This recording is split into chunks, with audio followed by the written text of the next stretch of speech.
মুহাম্মদুর রাসূলুল্লাহ সাল্লাল্লাহু আলাইহি ওয়াসাল্লাম হিজরত করে গেছেন মদিনায়। শুরু দুইটা বাচ্চা হুজুর আকরাম সাল্লাল্লাহু আলাইহি ওয়াসাল্লামের সামনে আসছে, আয়েশা সাক্ষাৎ করছে, সালাম দিছে। সালাম দিয়ে হুজুরের কাছে বসে হুজুর বাড়ি কই? তা আল্লাহ নবীর জিজ্ঞেস করতেছে হুজুর বাড়ি কো? আল্লাহ নবীকে বাড়ি মক্কা। তো মক্কা থেকে মদিনায় কি লেগে এলেন? ছোট বাচ্চা তো। রাসূল সাল্লাল্লাহু আলাইহি ওয়াসাল্লাম মক্কার মানুষ আমার উপর নির্যাতন করছে, তোমাদের মদিনার মানুষ আমাকে মহব্বত করছে, আশ্রয় দিছে, জায়গা দিছে, এই জন্য আমি মদিনায় আসছি। হঠাৎ করে বাচ্চাগুলি জিজ্ঞেস করে হুজুর আপনাকে যে মক্কায় নির্যাতন করছিল তাদের মধ্যে সবচাইতে বেশি নির্যাতন কেডা করছে? সুবহানাল্লাহ এখন বলা লাগবে না, সকালে নাস্তার পরে কইেন। তো যখন এই কথা কইছে বলার সাথে সাথে আল্লাহর নবী কো আবু জাহেল। কেডা? আবু জাহেল। তারা দুইজন ভাই, একজনের নাম হলো মাজ, আরেকজনের নাম মুআফিজ। আল্লাহ নবীর দরবার থেকে উঠতে যাওয়ার সময় এক ভাই আরেক ভাইরে কো ভাই যদি কোনোদিন ইসলামের যুদ্ধ হয় আর আবু জাহেল যদি ইসলামের বিরুদ্ধে যুদ্ধ করতে আসে তাহলে আজকের দুইজন নিয়ত করে রাখো আবু জাহেলরে আমরা দুইজন হত্যা করব। কিছুদিন পরেই যখন বদরের যুদ্ধের ঘোষণা হয়েছে দুই ভাই দৌড়ে মার কাছে গেছে, যাইয়া দেখে মা ঘরের ভিতরে বৈশা বিলাপ করে কাঁদতেছে। তো মারে যাই জিজ্ঞেস করছেন মা তুমি এইভাবে কাঁদতেছো কেন? বলে বাবা রে তোর বাবা তো আজকে দুনিয়াতে নাই, যদি তোর বাবা দুনিয়াতে থাকতো তাহলে আল্লাহর নবী যুদ্ধের ময়দানে যাবে, আবু জাহেল যুদ্ধ করার জন্য আসতেছে, কাফিরদের সঙ্গে যুদ্ধ হবে, আমি যুদ্ধের ময়দানে তোর বাবারে পাঠাইয়া হাসরের ময়দানে আমি মুজাহিদের স্ত্রী হিসাবে উঠতে পারতাম, কিন্তু তোর বাবা তো দুনিয়াতে নাই। আর তোরা শুধু বাচ্চা, তোরা যদি নওজোয়ান হইতে তোদেরকেও তো যুদ্ধের ময়দানে পাঠাইয়া আমি হাসরের ময়দানে মুজাহিদের মা হিসাবে উঠতে পারতাম। আহা তোরাও তো নওজোয়ান না, আমি কি দিয়ে যুদ্ধের ময়দানে সাহায্য করব? এই জন্য আমার বুক ফাটা কান্না আসতেছে। দুইটা বাচ্চা মায়ের চোখের পানি মুছে দিয়ে মাকে ডাক দিয়ে বলে আমরা দুই ভাই যুদ্ধে যাব। মা ডাক দিয়ে বলতেছেন বাবা কৌকি তোমরা দুই ভাই শুধু বাচ্চা, এই শুধু বাচ্চা তো যুদ্ধের ময়দানে কোনো কাজ করতে পারে না, বাবা তোমরা যাই এত যুদ্ধের ময়দানে মানুষের ঠেঙ্গের সিবার মধ্যে পড়ে থাকবা, তোমরা যুদ্ধের ময়দানে যাইতে পারবা না। বাচ্চা দুইটা উঠে মা আমরা বয়সে শুধু দেখতে শুধু, কিন্তু আমার আল্লাহ কি শুধু? অনুমতি দেওয়ার মালিক আপনি, অনুমতি দেন, যুদ্ধের ময়দানে গেলে শক্তি দেওয়ার মালিক আল্লাহ। এই কথা কইছে মা খুশি হয়ে তাদের দুইজনকে বিদায় করে দিছে। আল্লাহ নবীর দরবারে মসজিদে নবীর সামনে যখন গেছে দেখে যে কানা খোরা আতুল লুলা সুবু বাচ্চারা লাফাইতে লাফাইতে যুদ্ধের ময়দানে যাওয়ার জন্য সেখানে যে উপস্থিত হয়েছে। আল্লাহ নবীকে সব বনাশ হইছে রি এরকম ডালাওভাবে তো যুদ্ধের ময়দানে নেওয়া যাবে না, কথা বুঝলেন না? এটা তো যুদ্ধের ময়দান, এটা তো মসজিদের ভিতরে বৈশাখ তসবি জফা না, যুদ্ধের ময়দানে যায় তো যুদ্ধ করতে হবে। রাসূল ডাক দেখো সবাই কাতার সোজা করে দাঁড়াও, একজন একজন করে মাপ দিয়া চেক করে নেওয়া হবে। যেই রাসূলের কথা কইছে এক ভাই আর এক ভাই দরাটা খেয়ে গেলাম রে, কারণ ভাবছিলাম যে সকলের মাঝখান দিয়া আমরা কোনো রকম সবাই সাথে সিফা সাফা দিয়ে চলে যাবো, এখন যদি চেক করে তাইলে আমরা শুরু বাচ্চা আমরা রেখে নিব। তখন দুইজন যখন কাতার ধরে যখন সবাই দাঁড়াইতেছে ছোট ভাই বড় ভাইরে ডাক দেখো ভাই তুমি আগে খারো আমি একটু দূরে খারোই। দুইজন কাতারের দুই পাশে দাঁড়াইছে। আল্লাহর নবী চেক করতে করতে একটু সামনের দিকে যায় দেখে 10 বছরের একটা বাচ্চা।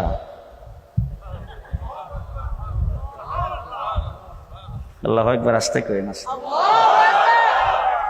আল্লাহর নবী ডাক দিয়ে জিজ্ঞেস করছেন বাবা এইভাবে কেন দাঁড়াইছো? বল হুজুর মাফে পড়বার লাগে।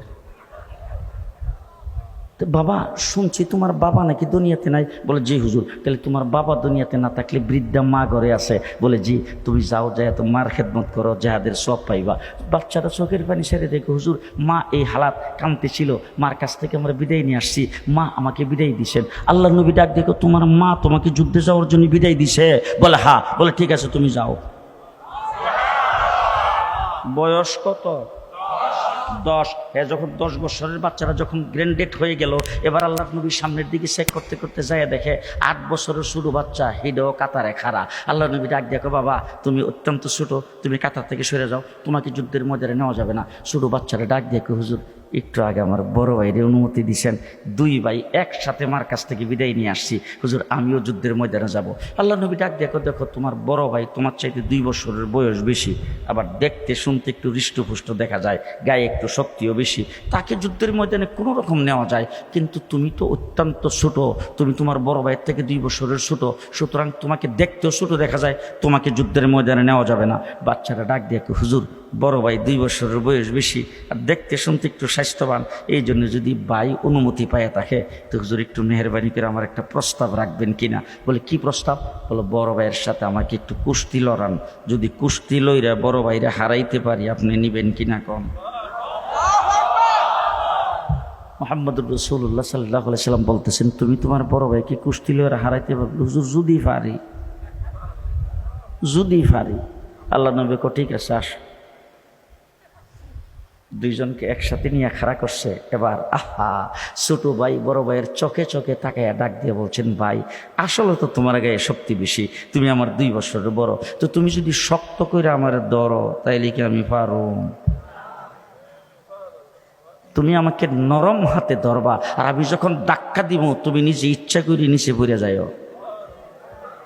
চুক্তিপত্র দুইজনের মধ্যে হয়ে গেছে, একজন আরেকজনকে ধরছে, দইরা প্রথম ধাক্কা দিয়ে এই বড় ভাইকে নিচে ফেলায়া লাভ দিয়ে ওটাকে হুজুর এবার বলেন নিবেন কিনা। আল্লাহ নবীকে চলো চলো। লম্বা চূড়া ঘটনা। আবু জাহেল আইসা ডাক দিছে, খেলা হবে। আল্লাহ নবী আল্লাহ পাকের দিকে তাকে ডাক দেখো, আল্লাহ আবু জাহেল তো খেলা হবে। আল্লাহ রে আল্লাহ ডাক দেখো, আপনিও খেলার জন্য তৈরি হন। 13টা বৎসর পর্যন্ত মক্কায় নীরবে যা সহ্য করেছেন আর সহ্য করা যাবে না। এবার রাসূল সাল্লাল্লাহু আলাইহি সাল্লাম 313 জন নিয়ে যুদ্ধের ময়দানে গেছে। 1000-এর বাহিনী, 1000-এর তলোয়ার, 1000 ঘোড়া। আল্লাহর নবীর সাথে ঘোড়া মাত্র 2টা, তলোয়ার 8টা। মানুষ কয়জন? 313 জনের মধ্যে যদি 8টা তলোয়ার ভাগ করে জনে কয়টা করে পড়ে? রাসূল সাল্লাল্লাহু আলাইহি সাল্লাম রমজান শরীফের 17 তারিখ শেষ রাত্রে সেহরি পেট ভরে খাইতে পারে নাই। যুদ্ধের ময়দানে রাসূল রমজান শরীফের মাস রোজাদার মানুষগুলিকে ছেড়ে দিয়ে আল্লাহর নবী আল্লাহর দরবারে হাত উত্তোলন করেছেন। আল্লাহ, এই 313 জন আমার জিন্দেগির ফসল, তারা যদি আজকে ধ্বংস হয়ে যায়, আগামী দিনে তোমার নাম লেনেওয়ালা কেউ থাকবে না। মুহাম্মদুর রাসূলুল্লাহ সাল্লাল্লাহু আলাইহি ওয়াসাল্লাম আল্লাহর দরবারে যখন কান্না শুরু করে দিয়েছেন, জিবরাইল আমিন এসে সামনে দাঁড়ায়, হুজুর আইছি। আল্লাহর নবী ডাক দিয়ে আইসো না পাঠাইছে? বলে পাঠাইছে, দেখি তো আইছে।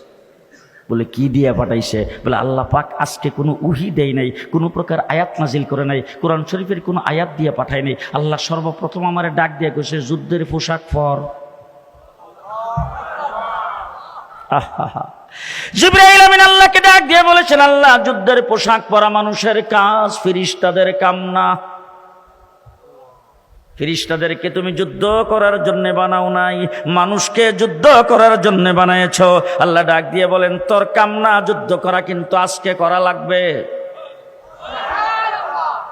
জিবরাইল আমিন হুজুর আকরাম সাল্লাল্লাহু আলাইহি ওয়াসাল্লামকে ডাক দিয়ে, হুজুর 3000 সাথে লইছি, আর 5000 ওই সাহেব প্রতাপের এখানে আছে। সাহেব প্রতাপ না কইলে আপনারা বুঝতেন না। 5000 ওয়েটিং এ আছে, 3000 সাথে আছে। আল্লাহর নবী কোন নাম? মুহাম্মদুর রাসূলুল্লাহ সাল্লাল্লাহু আলাইহি সাল্লাম 313 জন যুদ্ধের ময়দানে ছাড়ছেন। প্রচন্ড বেগে যুদ্ধ চলছে। হযরত আব্দুর রহমান ইবনে আউফ নাম তো জীবনে শুনছেন না বোধহয়? জি। আচ্ছা, আমি যে কথাগুলি বলতেছি আপনাদেরকে, এটা তো ইত্তেফাক পত্রিকার বিবৃতি, জনকণ্ঠের নিউজ। আল্লাহ, বুখারী শরীফ, বুখারী শরীফ। হযরত আব্দুর রহমান ইবনে আউফ দূর থেকে দেখে একটা উঁচা জায়গার উঁচা ঘোড়ার উপরে বৈশা আবু জাহেল বড় বড় হাক ডাক দিয়া যুদ্ধ পরিচালনা করতেছে। দেখে মনে মনে ভাবতেছে, যদি সুযোগ পাই। হযরত আব্দুর রহমান ইবনে আউফ মনে মনে কি ভাবতেছে? যদি সুযোগ পাই। তবে আবু জাহেল যেহেতু 1000-এর বাহিনীর সেনাপতি, তার কি বডিগার্ড নাই? হ্যাঁ, তা আমি একা যদি তার উপর আক্রমণ করি, বডিগার্ড আমার ছেড়ে দিব? সুতরাং আক্রমণ করার জন্য শক্তিশালী কয়েকজন মুজাহিদ পাশে নিয়ে একসাথে হয়ে আক্রমণ করতে হবে। এই জন্য উনি ডাইনে বামে তাকাইছে, শক্তিশালী কাউরে দেখে কিনা, ইশারা দিয়ে ওনার সঙ্গে দলটা বাড়ি করবে। এমন সময় দেখে দৌড় দিয়া 2টা বাচ্চা এসে ওনার সামনে দাঁড়ায়া ওনার চোখে চোখে তাকায়, চাচা আবু জাহেল সাহেব রে চিনেন?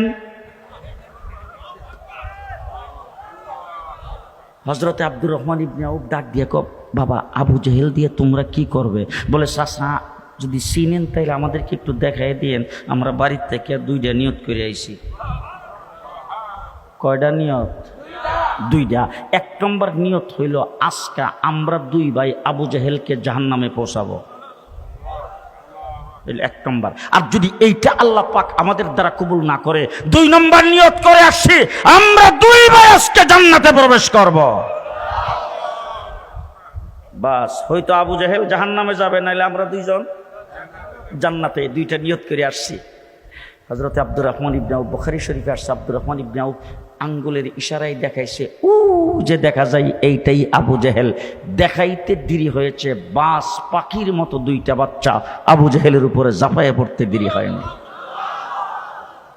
আহা, এবার 2 ভাই যে আক্রমণ করছে, মারব গার, ওখানে গার ছিলেন তো, গারে মারবে। এখন ওই শুরু তো বাচ্চার আবু জেহেল উষা গোড়ার উপরে বসা, আবু জেহেল মানুষটাও কিছু উষা ছিল, তো এখন ওই তলোয়ার দিয়া লাগাল পায় না। এক ভাই আরেক ভাইরে ডাক দেখো, ভাই এইভাবে ফালান যাইতো না, গোড়ার ফাউডে কেটে দে। বুঝে না, এইভাবে ফালান যাইব না, গোড়ার ফাউডি কেটে দে। দিছে গোড়ার ফাও কেটটা, আবু জাহেল গোড়া সহ নিচে পড়ে গেছে। উপর চুপুরি কোবানি, উপর চুপুরি আক্রমণ 2 ভাই শুরু করেছেন। হযরত আব্দুল্লাহ ইবনে মাসউদ দূর থেকে দেখা দৌড়ে এসে বুকের উপর সোয়ার হয়ে কেল্লাটা কেটে নিয়েছেন। কাকে বলে আশিক রাসূল? কাকে বলে আশিক রাসূল? 2 ভাইয়ের 1 ভাই আবু জাহেলের ছেলে আকরামা, আবু জাহেলের বডিগার্ড, তখন ইসলাম কবুল করে নাই, পরবর্তীতে সে ইসলাম কবুল করেছে।